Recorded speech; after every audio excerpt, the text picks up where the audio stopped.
tarde a todos. Eu gostaria de, antes de tudo, agradecer a Deus.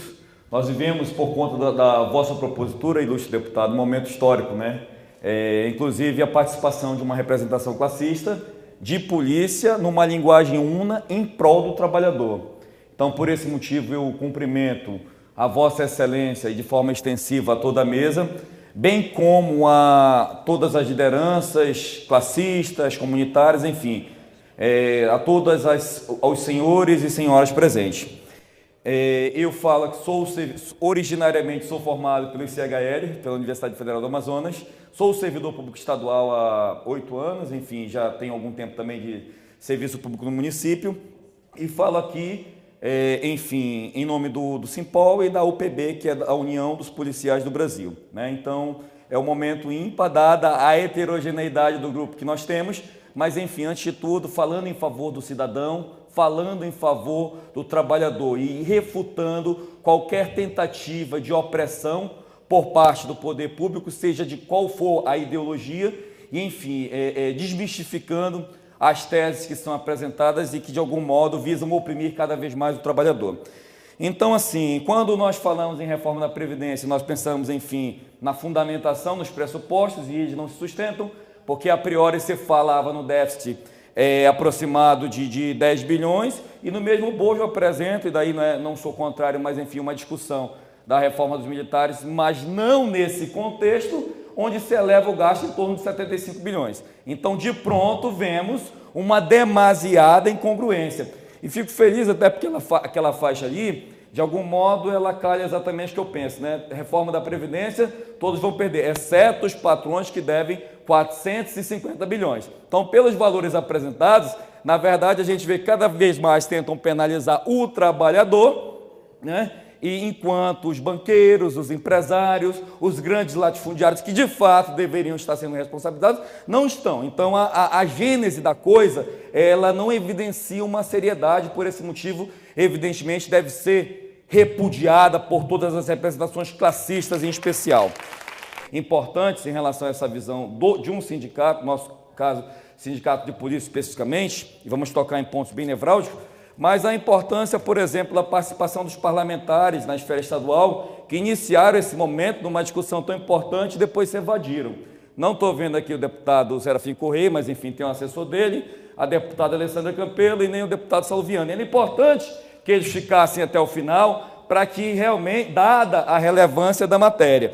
Então, falando em alguns números e tratando a discussão de forma técnica, o deputado Serafim Correia, parece que até tentando justificar a reforma, disse que a expectativa de vida do brasileiro ela foi elevada para 75 anos. Eu não sei quais são os parâmetros, como a minha colega aqui do Levante colocou muito bem, estão sendo utilizados. Eu não sei qual grupo dentro da população brasileira está sendo considerado para essa pesquisa. Eu sinceramente desconheço, eu gostaria que isso me fosse apresentado. Agora, falando da realidade dos policiais, daí uma mensagem bem direcionada ao ilustre deputado federal Zé Ricardo, enfim, que propôs esse momento, há uma expectativa de vida, de um modo geral, para o policial, que inclusive é reduzida. Ao invés de 75 para 58 anos. E a média de óbito dos policiais na ativa, em regra, é de 45 anos. Então, essa é a realidade, essa é a peculiaridade dos agentes de segurança pública. Então, essa discussão, esses fatores realísticos que, de fato, devem ser considerados. Então, só para se ter uma ideia, em 2016, 437 policiais morreram em razão da atividade, em razão da função. Se nós formos considerar o índice oficial em relação às mortes violentas, os países desenvolvidos, em regra, eles consideram tolerável, aceitável, pode-se dizer assim, 4 mortes a cada 100 mil habitantes. O Brasil já tem uma regra, já foge essa realidade, é extremamente violento, em especial com os marginalizados socialmente, que dá em torno de 24,7, e para os policiais ser levado para 64,7. Então, ou seja, o Brasil, que já tem uma realidade lastimável, o policial no Brasil, a realidade dele pior ainda. Dentro da realidade do Brasil, o policial tem uma probabilidade 3 vezes superior, inclusive, de morrer. Então, o que nós podemos concluir, basicamente, com isso daí? Que, considerando a faixa etária dos policiais, daí, em regra, face à carência de políticas públicas sérias e direcionadas para todos os setores públicos, mas em especial para a segurança pública, nós temos uma criminalidade jovem e nós temos uma polícia envelhecida. E isso para me mostrar que expressamente na Constituição haja a supressão do direito de greve para o policial civil. Mas assim a Corte Suprema do nosso país decidiu, de forma política. Então, assim, alegando o quê? Que os policiais civis também são o braço armado do Estado, dada a essencialidade, mas e aí, essa essencialidade só é considerada para direitos? Para deveres, perdão, e os direitos dos policiais também, a exemplo de todos os outros trabalhadores. Então, são questionamentos que nós fazemos, né? Falando um pouco da iniciativa privada, nós também não temos diversos direitos do trabalhador da iniciativa privada, e, inclusive, continuamos a contribuir mesmo na inatividade. Então, é uma realidade enfrentada pelo serviço público. Repito, gostaria que os parlamentares continuassem, inclusive, como o STF reconheceu o direito de legislar em relação à Previdência de forma concorrente com a União, claro, desde que não haja divergência, mas a criação de um regime próprio de pensões relativo aos agentes de segurança pública, que de igual modo poderia ser utilizado para a saúde, uma colega falou muito bem da saúde, da educação, para que de fato a gente possa reagir objetivando essa valorização dos servidores públicos.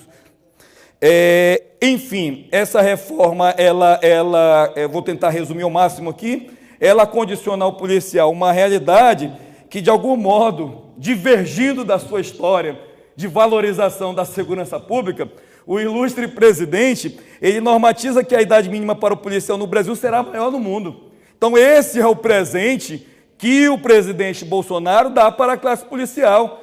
Essa é a propositura dele. Se avaliarmos a realidade, inclusive, de mais uma vez direcionar a mensagem aqui ao ilustre deputado, em relação aos estigmas apresentados por aquela figura cômica chamada Paulo Guedes, onde, de algum modo, a todo momento, ele busca enfatizar que os servidores públicos teriam privilégio e, na verdade, simplesmente ignora princípios constitucionais, né? Como se, na verdade, o servidor tivesse que arcar com ônus para o equilíbrio financeiro, dada a própria responsabilidade estatal, independente de quem seja. Quem errou, quem gerou esse desequilíbrio deve ser responsabilizado, não o servidor, não o trabalhador. Então, só por fim, eu tenho visto ultimamente um desentendimento entre o presidente da Câmara, Rodrigo Maia, e ele, inclusive, nunca imaginei falar que teria orgulho do presidente Rodrigo Maia pela forma que, inclusive, está enquadrando o presidente. Espero que isso se prolongue e que essa reforma seja arquivada, sociais, enfim, para que nós possamos defender o servidor, o trabalhador e o cidadão brasileiro. Muito obrigado.